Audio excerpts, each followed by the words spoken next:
මම හිතනවා අද මෙම ප්‍රදේශයේ ජනතාවට සුවිශේෂී දිනයක්. අවුරුදු 200කට වඩා ඈත කාලයකින් අපේ රටේ ආර්ථිකය ගොඩනගන්න පැමිණි මේ ජනතාව අපේම ශ්‍රී ලාංකික ජන කොටසක්. ඔවුන් ආවේ කොහෙන්ද? ආවේ කවදද කියන එක වැදගත් නැහැ. ඒක ඉතිහාසය. නමුත් අද අපේ රටේ ඉපදෙන අපේ රටේ ආර්ථිකයට හවුල් වෙන මේ මහ පොළොවේ පස් බවට පත් වෙන මේ ජන කණ්ඩායම අපේ රටේ සුවිශේෂී අයිතිවාසිකම් සෙත ජන කණ්ඩායම. සියවස් දෙකකට අධික කාලයක් වුණත් ඔවුන්ට තමන්ගේම වූ බිම් කොටසක් මේ මාතෘ භූමියේ හිමිකමක් නොමැති ජන ප්‍රජාවක්. තමන්ටම වූ නිවසක් අහිමි වූ ජනතාවක්. අපි හිතන්නේ අපේ හැම ජනතාවටම අවශ්‍යයි මූලික කරුණු පහක්වත් අවම වශයෙන් ඉටු විය යුතුයි. ඉන්ධන නිවහන, ආදායම් මාර්ගයක්, දරුවන්ට අධ්‍යාපනය, නිරෝගී සම්පන්න ජීවිතයක් හා මානසික සුවය. හැබැයි අපි මේ ජන ප්‍රජාවගෙන් ඇහුවොත්, ඔවුන්ගේ මූණු දෙස බැලුවොත්, ඔවුන්ගේ දුකට ඇහුම්කන් දුන්නොත් මේ කරුණ වලින් මොන කරුණද ඉටු වී තිබෙන්නේ? ඒ නිසා වර්තමාන අපේ රජයේ අභියෝගයේ සහ අපි මත පැවරී තිබෙන වගකීම තමයි මේ සියලු ජන කණ්ඩායම් වලට ඒ අවශ්‍ය වෙන මූලික වමනාවන් ඉටු කරලීම. ඒ සඳහා අපි නිවාස ව්‍යාපෘති ගණනාවක් ක්‍රියාත්මක කරලා තිබෙනවා. එළඹෙන අයවැය ලේඛනයේදීත් නිවාස ගොඩනැගීම ප්‍රමුඛතාවයක් ලෙස කටයුතු කරන්න අපි බලාපොරොත්තු වෙනවා. ඒ වගේම හොඳ ආදායම් මාර්ගයක් අවශ්‍යයි. ඒ ආදායම් මාර්ගයන් සම්පූර්ණ කිරීම වෙනුවෙන් අපි බොහෝ පීවරයන් රැගෙන තිබෙනවා. දැනටමත් අපි මෙම මලයගම් ප්‍රජාව වෙනුවෙන් වැටුප් වැඩි කිරීමක් ලබා දෙන්න සමත් වී තිබෙනවා. ඒ ප්‍රමාණවත් කියලා මම විශ්වාස කරන්නේ නැහැ. ඒත් මූලික පියවර තියලා තියෙනවා. ඒ වගේම දරුවන්ගේ අධ්‍යාපනය පිළිබඳ අපි විශාල අවධානයක් යොමු කරනවා. සියවස් ගණනාවක් මේ ප්‍රජාව ගත කළ ජීවිතය තමන්ගේ දරුවන්ට හිමි කර දීම යුක්ති සාගත වෙන්නේ නැහැ. වත්තේ ඉපදෙනවා, වත්තේ වැඩ කරනවා, වත්තේ මිය යනවා, වත්තේම පස් වෙනවා. ඒ ජීවිතෙන් උන් එළියට ආ යුතුයි. එම ජීවිතෙන් එළියට ඒම සඳහා තියෙන ප්‍රධානම කාර්යය තමයි අධ්‍යාපනය. ඒ නිසා මෙම දරුවන්ගේ අධ්‍යාපනය කරේ අපි විශේෂ අවධානයක් යොමු කරලා වැඩ කටයුතු කරන්න සූදානම්. ඒ වගේම නිරෝගී සම්පන්න ජීවිතයක් වෙනුවෙන් හොඳ සෞඛ්‍ය පහසුකම් අපි ලබා දිය යුතුයි. ඒක ආණ්ඩුව කැටට අපේ වගකීමක්. අපි බැලුවොත් අඩුබර උපත් දරුවන් ඉන්නේ කොහෙද? මෙම ජනතාව තුල. අවුරුදු 5ට වඩා අඩු මන්ද පෝෂණයෙන් පෙළෙන දරුවන් වැඩි ප්‍රමාණයක් ඉන්නේ කොහෙද? මෙම ජනතාව තුල. ආයු කාලයේ අඩු ප්‍රජාවක් ඉන්නේ කොහෙද? මෙම ජනතාව තුල. ඒ නිසා සියවස් දෙකකට වඩා වැඩි කාලයක් ඇස්සර ඔවුන් දෙස නොබලන ලද පාලනයන් විසින් මේ ජනතාව මෙම ව්‍යසනයට පත් කොට තිබෙනවා. අපි ඔබ අපේම සහෝදර ජනතාවක් ලෙස මේ රටේ පූර්ණ අයිතිය සහ ජීවිතය ලබා දෙන්න කටයුතු කරන බව මා සාතික කරනවා. මා දන්නා විශාල ප්‍රශ්නයක් තිබෙන බව මේ ඉඩම් පිළිබඳ ප්‍රශ්නේ.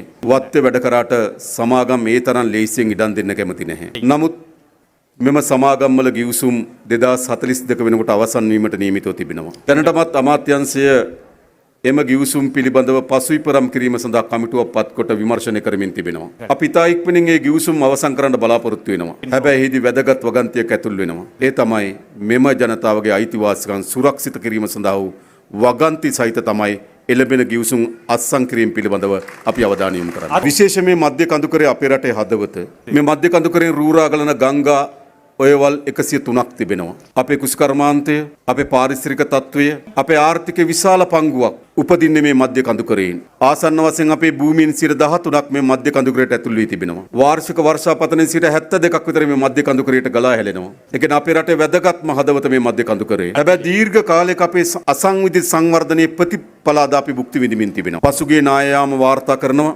ප්‍රධාන නායම් 1200කට වඩා වැඩි ප්‍රමාණයක් සිදු වූ බව දිට්ඨවලදී. අපි දශක කිහිපයකට පෙර ඇහුවා නාය නොයන රටක් ගැන. තව දශක කිහිපයකින් පසු ඇහුවා නායම් එකක් දෙකක් ගැන. හැබැයි අපි දැන් අහනවා නායම් දහස් ගණනක් ගැන. එහෙනම් මේ මධ්‍ය කඳුකරයට කුමක්ද සිදුවීමින් තිබෙන්නේ? අපි ඇස් ඉදිරිපිට විනාශ වෙමින් තිබෙනවා. කඳු කඩා වැටීම්, උල්පත් හිඳීම්, ඒ වගේම ගංගා ඇලවේලි ගොඩවීම්, ජෛව විවිධත්ව විනාශ වීම ආදී විශාල දේශේස්ත්‍රයක් අපි මේ දැකලා තිබෙනවා. මේ සියලු විනාශයන් දැන් අපි ඇස් ඉදිරිපිට තිබෙනවා. අපේ රටේ ආරක්ෂාව, අපේ රටේ අනාගතයේ වැදගත් කොටසක් ඔසවන්නේ මේ මධ්‍ය කඳුකරේ. ඒ නිසා විශේෂයෙන්ම මම ඔබට කියන්න කැමතියි. අපි දැන්ටත් ආසියානු සංවර්ධන බැංකුවේ ආධාර සහිතව විශේෂ පනතක් සකස් කරන්න කටයුතු කරලා තිබෙනවා. ඒ තමයි මධ්‍ය කඳුකරය ආරක්ෂණ අධිකාරියක් අපි පිහිටවනවා. තිබුණු තත්ත්වයට පත් වෙන්න අපිට දශක ගණනාවක් යාවි. හැබැයි විනාශය සඳහා ගනු ලබන පියවරෙන් දැන් අපි නතර කළ යුතුයි. ඒ තමයි පළමු පියවර. ඒ සඳහා දෙපාර්තමේන්තුව ආයතන වගකීම් සහිත විශාල ප්‍රමාණයක් තිබෙනවා. ඒ සියලු බල ඒකාබද්ධ කරන අලුත් මධ්‍යම කඳුකරය ආරක්ෂණ අධිකාරියක් පිහිටවීමට අප කටයුතු කරනවා. මේ වසර අවසානයේදී හෝ ලබන වසර මුලදී ඒ පනත පාර්ලිමේන්තුවේ සම්මත කළ නව අධිකාරියක් පිහිටවනවා. ඒ අධිකාරියට සියලු බලය ලබා දෙනවා. ජන ප්‍රජාවේ ගැටලු විසඳීම, ජෛව විවිධත්වය ආරක්ෂා කර ගැනීම, පාන් සුරක්ෂණය සිදු කිරීම, වන සංරක්ෂණ බලතල, වනජීවි බලතල, වාරි මාර්ග බලතල, කෘෂිකර්මාන්තේ බලතල මේ සියල්ල එක අධිකාරියකට අපි ගේන්න ඕන මධ්‍ය කඳුකරය යලි සූපත් කරන්න නම්. අපි ඉපදෙනකොට අපිට යම් සාරවත් මධ්‍ය කඳුකරයක් ආරක්ෂා වී තිබෙනවා. අපි මිය යනකොට අපේ දරුවන්ට විනාශකාරී මධ්‍ය කඳුකරයක් අපි ලබා දිය යුතුද? එන ජීවත් වෙන අපේ වගකීම තමයි අපේ අනාගතයට මේ මධ්‍ය කඳුකරේ සුරක්ෂිත කළ යුතුයි. එදි සමහර විට නිවාස තියෙන තැන් නිවාස අහිමි වෙන්න පුළුවන්. වගාබිම් තියෙන ප්‍රදේශ වනාන්තර වෙන්න පුළුවන්. හැබැයි අපි ඒක කරන්න ඕන. එහෙම නැත්නම් අපේ රට විශාල ව්‍යසනයකට මුහුණ දෙනවා මතක තබා ගන්න. ඒ නිසා මධ්‍ය කඳුකරේ අපේ හදවත, එහි ආරක්ෂාව අපේ රටේ අනාගතය. ඒ සඳහා අපි මැදිහත් විය යුතුයි. ආයතනවල බලතල එහෙට මෙහෙට බෙදී කවුරුවත් කලබල වෙන්න එපා. තිබෙන තනතුරු නාම වෙනස් වෙයි කවුරුවත් කලබල වෙන්න එපා. ජාතික වගකීමක් ලෙස සලකා අපි මේ කාර්යය ඉටු කළ යුතුයි. මා හිතනවා ඊදී ප්‍රධාන වැඩ කොටසක් තමයි අපේ මේ මලේගම් ප්‍රජාවගේ අයිතිවාසිකම් සුරක්ෂිත කිරීම. ඒදී ඉන්දියානු රජය අපිට දීර්ඝ සහායක් ලබා දෙනවා. ඔවුන්ට අපි බෙහෙන් විශ්වතිවන්ත වෙනවා. ඒකෙන් යුද අවස්ථාවේදී ලංකාව අත්හැරලා ගියපු ඉන්දියාවේ ඉන්න මිනිස්සුන්ට යලි ලංකාවට එනකොට බාධාවන් තිබුණා. අපි ඒ සියලු බාධාවන් ඉවත් කිරීමට පහුගියදා කැබිනට් මණ්ඩලය තීරණය කරා. අපේ ආගමන විගණන දෙපාර්තමේන්තුව ඒ සඳහා අවශ්‍ය වෙන සහාය ලබා දෙන සියලු කටයුතු කරලා ඔවුන් අපේ රටේ පුරවැසියන්. එනිසා අපිට යහපත් බලාපොරොත්තුවක් තිබෙනවා. මේ රටේ ඉපදෙන මිනිසුන්, මේ රටේ ආර්ථිකයට අහුල් වෙන මිනිසුන්, මේ රටේ මහ පොළොවට පොහොර බවට පත් වෙන මිනිසුන් සෑම දිනකටම හොඳ ජීවිතයක් ලබා දිය යුතුයි. අන්න ඒ ජීවිතය ලබා ගැනීම වෙනුවෙන් රජයක් හැටියට අපි වගකීම් බාර අරන් තිබෙනවා. අපේ අපේක්ෂාව ඔබට වඩාත් හොඳ ජීවිතයක් උරුම කර දීමයි. ඔබගේ දරුවන්ට හොඳ අනාගතයක් නිර්මාණය කර දීමයි. මේ රට වඩා සුන්දර ලස්සන රාජ්‍යයක් බවට පරිවර්තනය කිරීමයි. ඒ වෙනුවෙන් ඔබගේ සහාය, ඒ වෙනුවෙන් ඔබගේ මැදිහත් වීම අපේක්ෂා කරමින් මා නතර වෙනවා. බොහොම ස්තුතියි සියලු දෙනාටම. நன்றி வணக்கம். බොහොම ස්තුතියි. நாம் வீசும் சிறிய சிரட்டை பெரும் ஆபத்தை விளைவிக்கும். தேங்கும் நீரில் கொசுக்கள் முட்டையிடும். அதுவே டெங்குவாக மாறும். நம்மால் டெங்குவை தடுக்க முடியும். இன்றே ஆரம்பிப்போம்.